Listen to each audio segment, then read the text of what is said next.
My name's Sam Trotter, and I'm doing mine on the album One of One by Gunna. I'm Makia Mason, and I'm doing Sooner or Later by the acronym NERD. I'm Kaleja Daria. I'm doing Smells Like Teen Spirit by Nirvana. I'm Nash Jones, and I'm doing They Don't Care About Us by Michael Jackson. I'm Micah Kennington, and I'm going to be going over The Bigger Picture by Lil Baby. All right, so the first song we're going to go into is The Bigger Picture by Lil Baby. And it's a very influential song of our generation, but, kind of controversial with different people. Some of the lyrics, some people think it's ironic. From the textbook, what I had gathered was from the Developing Critical Media Literacy Skills and the Guideline on How to Think Carefully About the Media. This was in Chapter 2, the Media Literacy and Digital Age. And the first part of the guideline was the purpose of the media content, and the whole purpose was just protest song, BLM movement. There was a lot going on, and he was a very big artist at the time, and when a very big artist at the time makes a song like this, everybody listens to it. And everybody listened to it. It was all playing. Every single one of my friends had it. Even, the people who didn't support the BLM movement, they were still listening to it. Like, everybody liked the song. It was a good song, which I feel is kind of ironic because a lot of people don't really listen to the lyrics, but when you actually listen to the lyrics, it's very meaningful. It has a good meaning. The second and third part of it was considering the source or examining the framing of the context. Or the content. So considering the source, black man didn't come from much. Now he's very successful rapper, and a lot of people could be looking at it as he made this song just for profit. And although he did make a lot of profit, he donated, I think it was at least like 1.5 million back to lawyers, bonds, back to the community, stuff like that. So I think Adorno might like that. He might agree with that. And then the framing is just the lyrics and what was going on in that time. So like some of the lyrics I got is, that should be crazy. They supposed to that should be crazy. They supposed to protect us, and knowing we needed help, they neglect us. This was about police at the time. There were a lot of things that didn't go right, and I think him using those lyrics just kind of help the song and the movement. A related concept was the Adorno's culture industry and nothing for profit, or just made for nothing but profit.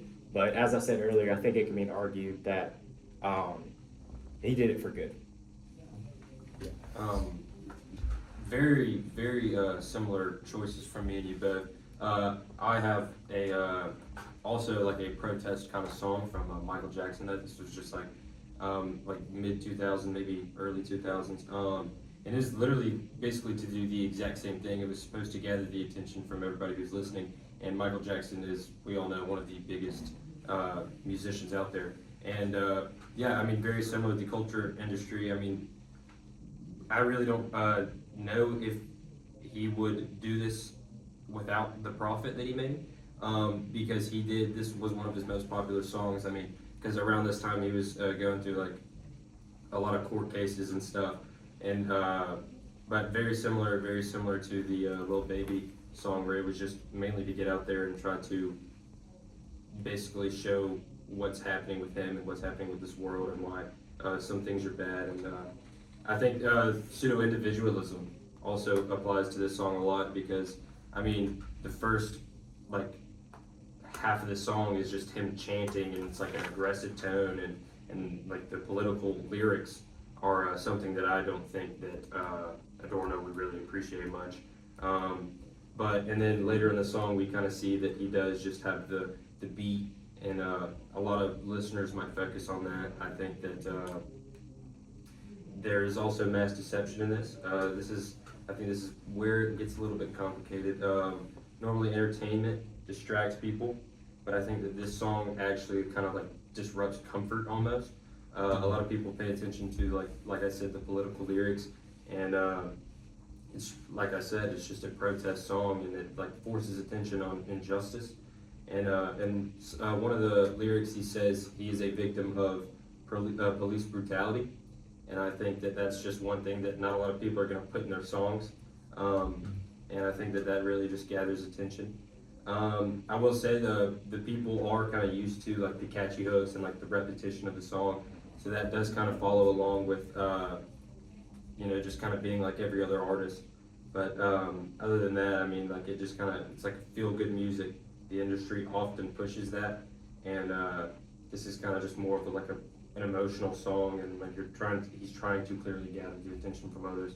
And I just really do want to relate that song to yours because I mean, very similar, both colored artists, and they're making a big song that just is trying to be political and trying to protest against something that they don't feel is right.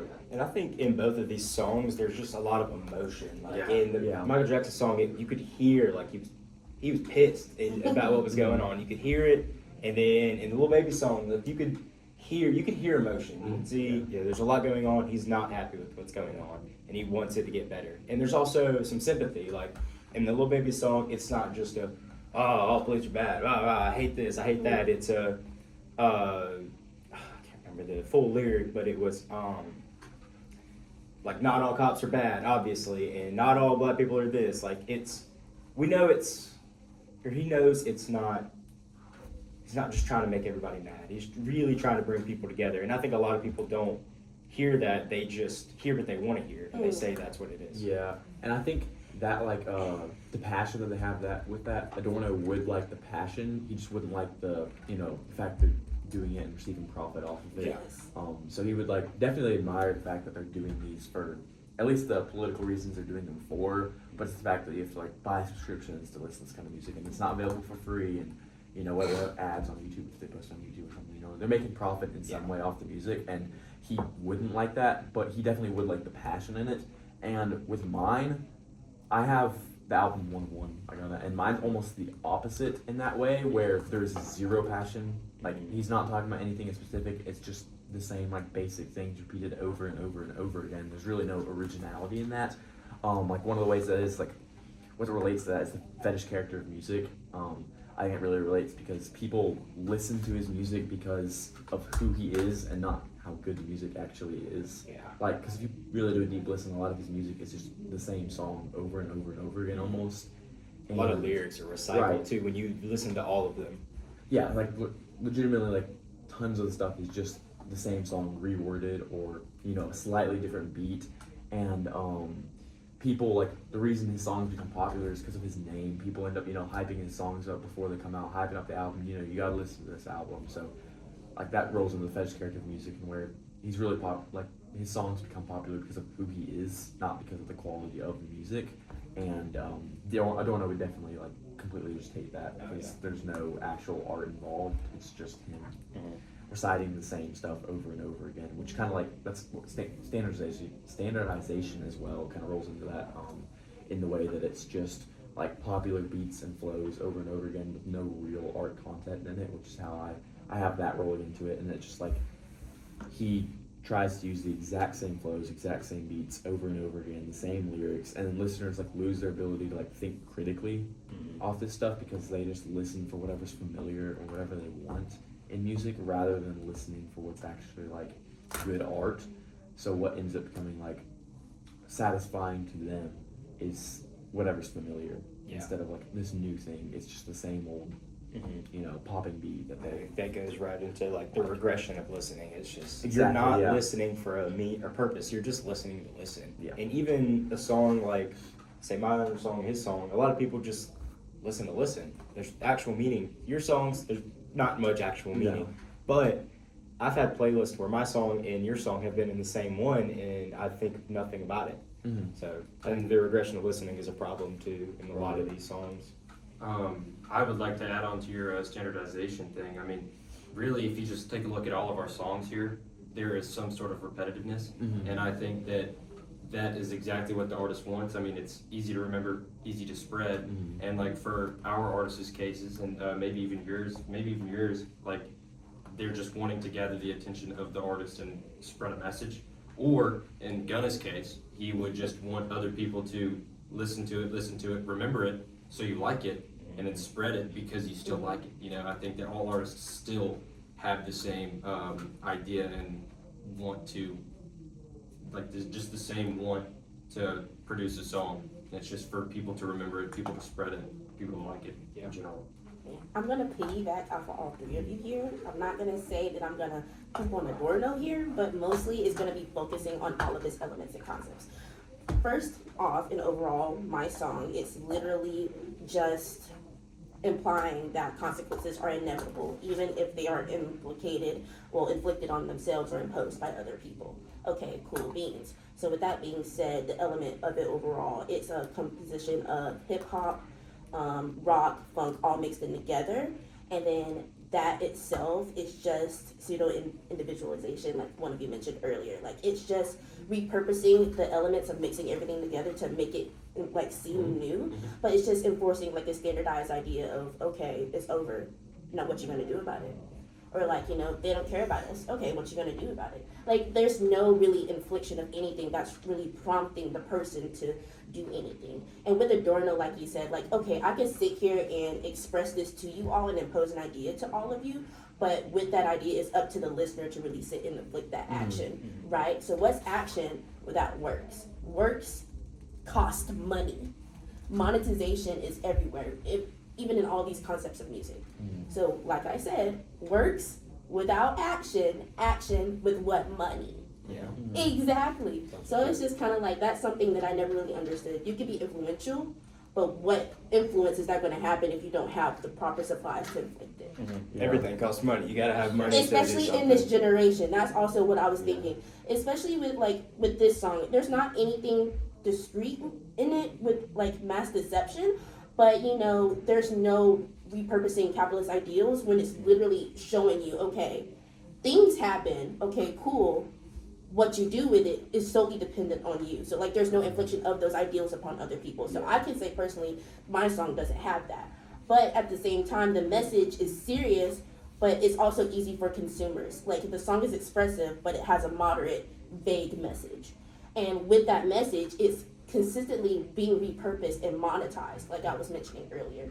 Like this music is a product. Like we're in a generation, this company that they were with, like kept exposing exposing the song on all kinds of platforms for the sole purpose of monetization, even though they were trying to inflict a new purpose of what it's supposed to originally be.